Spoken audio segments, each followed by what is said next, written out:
Lorsqu'on parle des catcheurs professionnels les plus aimés de l'histoire, ce sont ceux qui ont réussi à établir une forte connexion avec le public au-delà de leur personnage à l'écran. Directement, on pense à des personnes comme Daniel Bryan, Eddie Guerrero et peut-être surtout Mick Foley, qui est généralement décrit comme l'une des personnes les plus aimées de toute l'industrie et il est difficile de ne pas aimer le fils chéri de Madame Foley. Néanmoins, la popularité de Foley vient aussi de sa capacité à divertir les fans de diverses manières. Depuis ses débuts en incarnant le personnage heel de Cactus Jack à la WCW en passant par ses excellentes promos à la ECW avant d'arriver finalement à la WWF où il réussira à imposer 3 gimmicks totalement différentes simultanément. Michael Francis Foley est né à Bloomington dans l'Indiana le 7 juin 1965, mais il n'y restera pas longtemps car peu de temps après sa naissance, sa famille déménage à Long Island, New York où ils s'installeront pour le reste de son enfance. Là-bas, Mick passe sa jeunesse à s'impliquer dans le lacrosse et la lutte amateur, cette discipline qu'il pratique aux côtés de Kevin James, futur Kings of Queens qui était alors son camarade d'école. Mick développe également très tôt une passion pour le catch professionnel. Comme le raconte la célèbre histoire pendant ses années universitaires, il fait de l'autostop jusqu'au Madison Square Garden pour voir Jimmy Superfly Snuka sauter du sommet d'une cage en acier lors d'un match contre Don Muraco. Cet événement l'aura inspiré à commencer à s'entraîner avec Dominic DeNucci en Pennsylvanie, voyageant entre là et son campus universitaire dès qu'il avait du temps libre. En 1983, il était enfin prêt à monter sur le ring et commence à apparaître sur les cartes locales promues par DeNucci.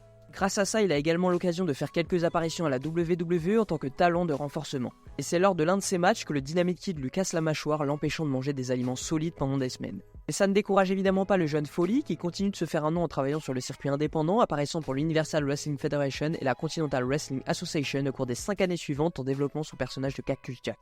Cactus Jack se présente comme un homme sauvage et lunatique prêt à mettre son corps en jeu à tout moment, réalisant des exploits complètement insensés. Ce personnage l'amène à la World Class Championship Wrestling le 20 novembre 1988, où il y allonge son nom en Cactus Jack Monson, jouant sur ses mouvements psychotiques et sa ressemblance physique avec Charles Monson. C'est à la WCCW que Jack trouve son premier véritable succès en remportant à plusieurs reprises les titres de champion poids lourd léger par équipe. Et ses accomplissements suffisent à attirer l'attention de la World Championship Wrestling avec qui il signe en septembre 1991, Cactus étant immédiatement placé en position de main eventer heel dans le show principal après avoir attaqué Sting. Ici, il est présenté comme un personnage encore plus maniaque, souvent en train de hurler comme un cochon pendant les matchs et criant son célèbre slogan « Bang Bang » avant de terrasser ses adversaires. Ça, ainsi que son style de combat continuellement risqué qui semble montrer qu'il met de côté sa propre santé afin d'attirer les fans à tel point qu'au début de 1993, il devient pour la première fois un babyface et se place directement dans la ligne de mire de Big Van Vader. Cette rivalité est encore évoquée aujourd'hui en raison du niveau de punition que les deux hommes se sont infligés l'un à l'autre. Comme j'ai déjà mentionné, Foley semblait avoir peu de respect pour son propre corps sur le ring et Vader était connu pour être l'un des catcheurs les plus brutaux de l'industrie à cette époque. Ensemble, ils ont réussi à créer une série de matchs incroyables encore difficiles à regarder même aujourd'hui. Parmi les moments les plus extrêmes de leur série, on compte Mick se prenant un powerbomb sur le béton, le laissant commotionné et perdant temporairement toute sensation dans son pied gauche. L'intégralité de leur Texas Deathmatch lors de Halloween Havoc en octobre 1993 et surtout Cactus se faisant arracher l'oreille droite lors d'un match en Allemagne. La brutalité de leur match atteignait un tel niveau que la WCW aurait même refusé de les reprogrammer ensemble. Néanmoins, malgré ça, le fils chéri de Madame Foley devenait de plus en plus frustré par le traitement créatif de son personnage au sein de la compagnie. Il estimait qu'un événement aussi majeur que la perte de son oreille aurait dû être utilisé pour créer une grande storyline, mais Eric Bischoff en pensait autrement, voyant Foley comme une sorte de responsabilité à ce moment-là. C'est cette réaction ainsi que d'autres problèmes internes similaires entre les deux qui a conduit la légende hardcore à ne pas signer de nouveau contrat en 1994, choisissant plutôt de retourner sur la scène indépendante, travaillant pour des promotions telles que Smoky Mountain Wrestling et l'Extreme Championship Wrestling au cours des 3 années suivantes.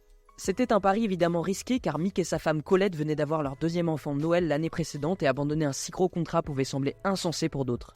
Mais il croyait en sa capacité à être plus que ce qu'on lui avait attribué. Il l'a certainement prouvé à l'ECW où il est devenu l'une des premières grandes stars de cette promotion rebelle en jouant un personnage anti-hardcore qui critiquait les fans pour exiger qu'ils mettent son corps en jeu pour eux, suscitant ainsi une immense antipathie en refusant de se battre de manière violente. Ce changement est survenu après que Foley ait vu un fan lors d'un show de l'ECW brandir une pancarte indiquant Kind Way, une référence à leur désir de voir son fils aîné battu avec une canne de Singapour. Ça a personnellement offensé cet homme de famille notoire et il a pu canaliser ça dans son nouveau gimmick. Bien sûr, alors qu'il jouait le personnage anti-hardcore en Amérique du Nord avec grand succès, sa carrière prenait une nouvelle direction. Il était également programmé au Japon à la même époque où il continuait de développer son aura de légende hardcore. Il a travaillé pour la IWA Japan en 1995 affrontant des adversaires comme Soshi Nakamaki et Terry Funk. C'est là que Cactus est passé de ce gars que les fans américains connaissaient pour ses chutes folles à la WCW une figure presque mythologique. Les histoires de ces deathmatchs à l'Est sont devenues si légendaires parmi la communauté de la lutte que certains doutaient même de leur existence. Bien sûr, de temps en temps, quelqu'un réussissait à mettre la main sur une cassette de l'un de ces shows et se retrouvait témoin d'un niveau de brutalité inouï en Occident. Des cordes en fil de fer barbelées, des punaises, des dispositifs explosifs, des armes enflammées, apparemment rien n'était interdit au Japon. Tout ça a été capturé à la perfection lors du tournoi IWA Kings of the Deathmatch qui s'est tenu le 20 août 1995. Après avoir survécu à l'un des matchs les plus sanglants et violents inimaginables, Cactus a réussi à vaincre Terry Funk lors de la finale. Un deathmatch avec des cordes de fil en fer barbelé explosifs, des planches en fer de fil barbelé explosifs et une bombe à retardement pour devenir le tenant en titre roi du deathmatch. Une petite référence qui sera répétée quelques années plus tard au Pay-Per-View Revolution en 2021 avec Eddie Kingston sauvant Jon Moxley après sa défaite contre Kenny Omega pour le titre de l'AEW dans un Exploding Barber Wire match qui avait botché malheureusement. Après le tournoi, Mick se retrouve avec de profondes coupures et des brûlures au 2e degré, et pour aggraver les choses, il n'est payé que $300 pour ses efforts. Néanmoins, les cassettes de show se sont rapidement propagées à travers le monde, créant un regain d'intérêt pour Cactus Jack en tant que performeur unique en son genre. En 1996, la WWE revient à la charge, mais cette fois-ci, ils ne le veulent pas comme un talent de renforcement, ils le veulent comme un acteur majeur. Mais avant ça, il doit faire sa dernière apparition à l'ECW le 9 mars de la même année, perdant contre Mikey Whipwreck. Ses fans lui ont chanté Please Don't Go après le match et Foley a ensuite dansé hors de l'arène sur la chanson New York, New York, un moment qu'il dira plus tard être son moment préféré dans l'ensemble de sa carrière, mais tout cela est maintenant derrière lui et son avenir se trouve à la WWE. Il fait ses débuts le 1er avril 1996, la nuit après WrestleMania 12 pour attaquer l'Undertaker. Il a maintenant un nouveau gimmick, Mankind, un psychopathe inspiré par Hannibal Lecter portant un masque et étranglant ses adversaires avec le Mandible Claw. A l'origine, Vince McMahon avait prévu d'appeler le personnage Mason the Mutilator, mais Foley a réussi à éviter cette purge en suggérant le nom Mankind, mettant en avant le fait que ça pourrait avoir un double sens lorsqu'il serait utilisé dans des promos. Mankind deviendra rapidement un succès à la WWE étant l'une des rares personnes à cette époque à obtenir une victoire sur le Deadman, après que Paul Bearer ait trahi le Taker pour rejoindre le camp de Foley et l'aider à remporter la victoire lors de leur Boiler Room Brawl match. Porté par cette grande victoire, Mankind a ensuite forcé le champion de la WWE Shawn Michaels à montrer un côté plus agressif lors de leur match In Your House 10 Mind Games en septembre 1996. Évidemment, ces batailles avec l'Undertaker étaient loin d'être terminées, et un mois plus tard, cette rivalité a franchi une nouvelle étape avec leur participation au tout premier Buried Alive match où Mankind a réussi à enterrer son adversaire 6 pieds sous terre. Le catch est parfois étrange, et encore le plus étrange était que malgré avoir été enterré vivant, le Phenom a pu revenir à l'action en novembre affrontant à nouveau Foley lors des Survivor Series et continuant la rivalité jusqu'en avril 1997. Bien que Foley n'ait pas réussi à remporter le titre de la WWE cette nuit-là, Mankind trouvera bientôt du réconfort dans un changement de rôle en tant que babyface. Une série d'interviews avec Jim Ross diffusée au cours des semaines suivantes a montré le côté plus humain de Mick, s'éloignant de l'artifice de Mankind et le présentant comme un enfant passionné de lutte ayant suivi son rêve. Pendant ces interviews, des images de Dude Love, un personnage hippie que Foley avait créé pour lui-même lorsqu'il était enfant, ont également été montrées. Et après avoir vu la réaction du public à ces images, Vince McMahon a proposé que Mick abandonne le personnage de Mankind pour devenir Dude Love à la télévision. À cette époque, Steve Austin et Shawn Michaels étaient devenus champions par équipe de la WWE, mais après que Michaels s'était blessé, Austin s'est retrouvé sans partenaire. Pendant des semaines, Mankind s'est proposé pour être le nouveau coéquipier d'Austin, mais le Texan a d'abord refusé à plusieurs reprises. Lorsqu'il a fait ses débuts en tant que Dudester lors de l'épisode de Raw du 14 juillet 1997 aidant Austin à obtenir la victoire, il a finalement été accepté comme son partenaire à plein temps. En même temps, Foley était également impliqué dans une rivalité intense avec Triple H. Mais ce qui était assez unique pour les fans à l'époque, c'est qu'il n'affrontait pas Triple H uniquement en tant que Dude Love, mais apparaissait aussi bien en Dude Love qu'en Mankind à divers moments du programme, perturbant ainsi les plans du game qui ne savaient jamais quelle personnalité il affronterait ce soir-là. Le point culminant de cette rivalité est survenu lors de l'édition de Raw du 22 septembre 1997 devant une foule pleine au Madison Square Garden. Les deux alter ego de Mick sont apparus sur le Titantron avant son street fight contre Triple H, débattant de qui serait celui qui irait l'affronter. Finalement, ils ont convenu que ce genre de combat n'était pas leur fort et qu'il y avait une autre personnalité, une troisième, à la fois un mythe et un croque-mitaine pour les fans américains qui était le mieux adapté pour aller en guerre cette nuit-là. C'était en effet la New Cactus Jack a fait ses débuts à la WWE, anéantissant Triple H avec tout ce qui se trouvait à portée avant de remporter la victoire en lui infligeant un piledriver à travers une table au sommet de la rampe d'entrée. Dès lors, ce seraient les trois visages de Foley qui feraient trembler les heels de la compagnie, Mick se métamorphosant régulièrement entre chacun d'eux en fonction des besoins de la situation. Et n'oublions jamais cette soirée mémorable lors du Royal Rumble de 1998 où il est apparu sous ces trois personnages au cours du match éponyme. C'est également à cette époque qu'il a retrouvé Terry Funk pour affronter les New Age Outlaws, une rivalité mémorable surtout pour le moment où Foley et Funk ont été violemment jetés du sommet de la rampe d'entrée dans une benne à ordures. Par la suite, Mick a été de nouveau séduit par le côté obscur sous les traits de Dude Love, il est devenu le premier des nombreux mercenaires de Vince McMahon chargé de retirer le titre de la WWE à Steve Austin. Mais il échouera dans cette tâche, ce qui mènera Vince à renvoyer Dude Love. Heureusement, Mankind n'a pas été renvoyé, ce qui lui a permis de revenir à la télévision et de raviver sa rivalité avec l'Undertaker, poussant les choses à des niveaux de violence encore inédits, même au Japon. Et vous l'aurez deviné, c'est le 28 juin 1998 au King of the Ring à Pittsburgh en Pennsylvanie que Mankind et l'Undertaker se sont affrontés une fois de plus dans un Hell in a Cell. Et ce qui s'est passé cette nuit-là deviendra à la fois le moment décisif de la carrière de Foley et le summum de la brutalité dans un show de catch. Tout a commencé avec Mick montant immédiatement au sommet de la cellule dès son arrivée sur le ring, défiant son adversaire de le rejoindre là-haut. Peu de temps après le Deadman est arrivé, ils ont rapidement commencé à se battre en hauteur. Ils se sont dangereusement approchés du bord de la cellule et dans l'un des moments les plus choquants jamais vus à la télévision, Taker a jeté Mankind du sommet, l'envoyant s'écraser près de 5 mètres plus bas et passer à travers l'une des tables en bois des commentateurs. Mick venait de prendre la chute la plus terrifiante inimaginable et le match s'est arrêté pendant que les médecins couraient sur les lieux pour vérifier son état de santé. Heureusement, il commençait à se réveiller à ce moment-là et les officiels ont rapidement commencé à le transporter hors de l'arène sur une civière. De manière inexpliquée, avant qu'il ne puisse l'emmener en coulisses, Mick Foley s'est ressaisi et a insisté pour continuer le match. Il s'est relevé et a de nouveau grimpé sur la cage pour affronter un Undertaker choqué pour une nouvelle bagarre, tandis que la foule en dessous acclamait avec incrédulité ce qu'elle voyait. Alors qu'il était à nouveau sur le sommet de la cellule, Foley était choc-slamé. Mais au lieu d'atterrir en sécurité sur le grillage de la cage, il est passé au travers et s'est écrasé 3 mètres plus bas, se blessant gravement et se mettant hors de combat. Quand l'arrière de sa tête a heurté le ring, c'est là que le match a commencé. 17 minutes plus tard et heureusement, c'était fini.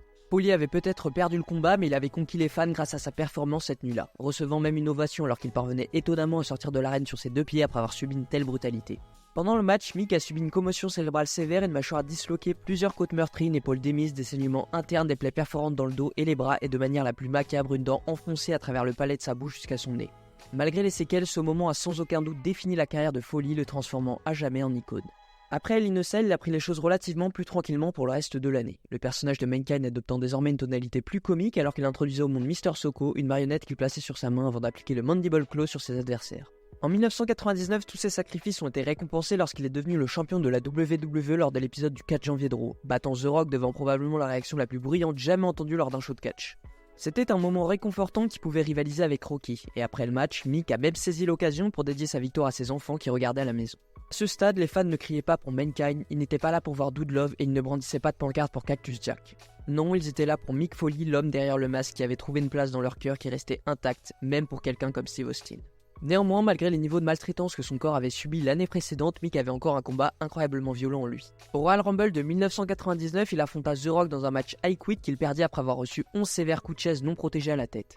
Le match et ses conséquences avec sa famille de légende du hardcore furent capturés dans le documentaire Beyond the Mat, et il le fit réaliser qu'il devait réfléchir non seulement aux sévices physiques qu'il infligeait à son corps, mais aussi à ceux émotionnels qu'il faisait subir à sa famille en le regardant faire. Après ça, il calma à nouveau le jeu, formant une équipe comique et improbable avec le Rock, appelée Rock and Sock Connection. Il publia également son autobiographie acclamée par la critique Have a Nice Day et commença lentement à mettre un terme à sa carrière sur le ring au cours de l'année 1999.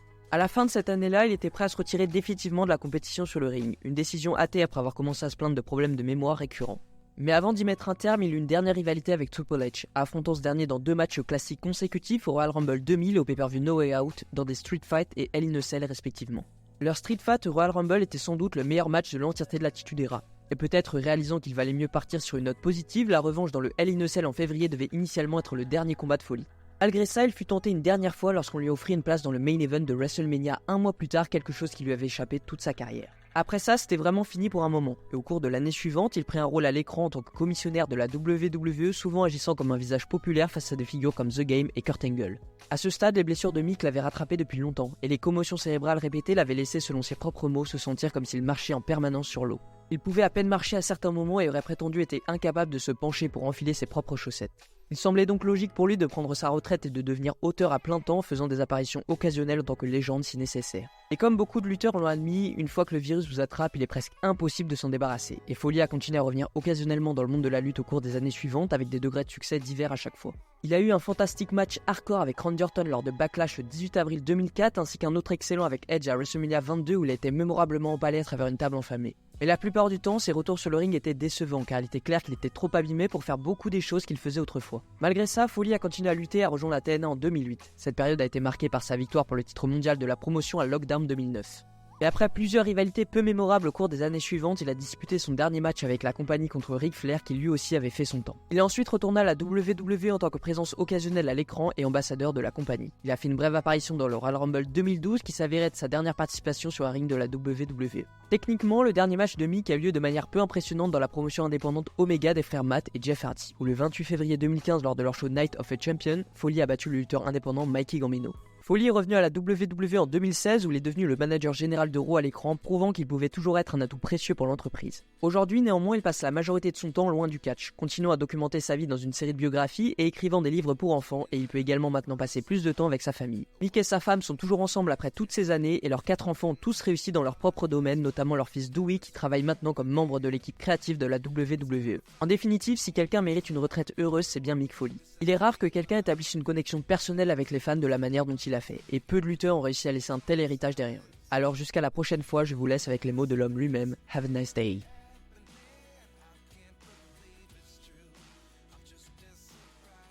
Et voilà les gars, la vidéo est terminée, n'hésitez pas à me dire si elle vous a plu en commentaire, à lâcher un j'aime et à partager la chaîne, c'est très important pour la suite. Et d'ici là, je vous dis à la prochaine pour une autre histoire, c'était Vince, et merci à tous.